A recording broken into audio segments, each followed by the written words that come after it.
महाकवि कालिदास द्वारा विरचित खंडकाव्य ग्रंथ मेघदूतम के 18वें पद्य तक का जो भावार्थ था उसका विवरण हो चुका है। आज 19वें पद्य का भावार्थ और उसका सस्वर वाचन छंद की गेयता के साथ होगा। इस पद्य में उस आम्रकूट पर्वत के विषय में जो बताया गया कि मानो यह पृथ्वी की स्तन मंडल के समान सर्वत्र पीत वर्ण मध्य में श्याम वर्ण के समान प्रतीत हो रहा है।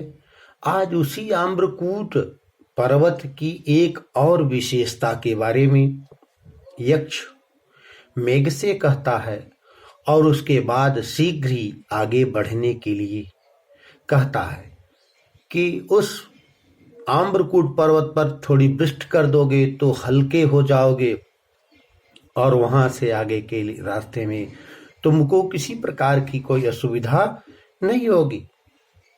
ठीक, ये देखते हैं। आइए पद्य उसके बाद नर्मदा का भी मिलन मेघ से होगा। इसी पद्य के माध्यम से 19वें पद्य के माध्यम से ही होगा। देखते हैं पद्य। स्थित्वा तस्मिन् वानचरवधू भुक्त कुंजे मुहूर्तम् तोयोर्सर्ग द्रुततरगते तत्परं वर्त्मतीर्णः रेवां द्रक्ष्यपुलविषमे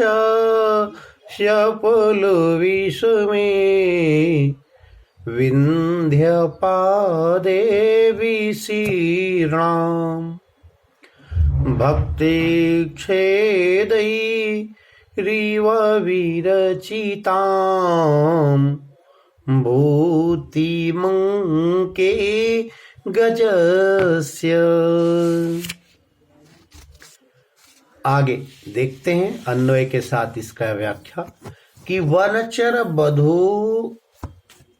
भुक्त कुंजे तस्मिन आम्रकूट कुंजे वनचर बधू वनचरों की स्त्रियों के द्वारा उपभुक्त उस आम्रकूट पर्वत पर मुहूर्तम कुछ समय तक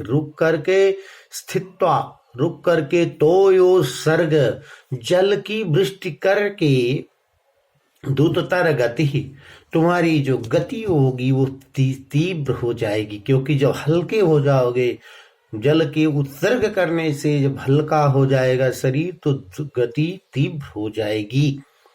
तत्परण वर्त्मतीर्ण, और उसी प्रकार जब हल्के भाव से आगे निकलोगे, शरीर से आगे निकलोगे, वर्तमान मार्ग में तीर्ण उपल विषमे विंध्या तट की विंध्याचल पर्वत की तलहटी में पादे विशीर्णाम फैली हुई रेवाम नर्मदाम, रेवा जो नदी है नर्मदा नदी का स्वरूप कैसा होगा, जो कि उपल विषमे पर्वत पत्थरों के बीच में कहीं कहीं थोड़ी थोड़ी रेखाओं जैसी बह रही होगी। उसकी उपमा कैसी है गजस अंके भक्ति रेक्षेदई विरचिताम भूतिम इव द्रक्षस, मानो तुम गज के ऊपर की गई चित्रकारी के समान उस नर्मदा नदी को देखोगे।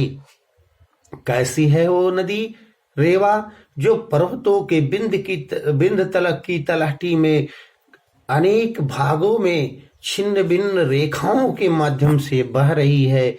ठीक उसी प्रकार से सुशोभित हो रही है जैसे हाथियों के शरीर पर चित्रकारी की जाती है। यह रेवा नदी का वर्णन किया। महाकवि कालिदास ने यक्ष के माध्यम से मेघ को के मार्ग की पहली नदी भी रेवा पड़ती है। और पहला पर्वत आम्रकूट, और पहला जो नगर है वो माल प्रदेश पड़ता है। आज इस वीडियो में इतना ही। अगले 20वें वीडियो के साथ पुनः अगले वीडियो में उपस्थित होंगे। तब तक के लिए धन्यवाद।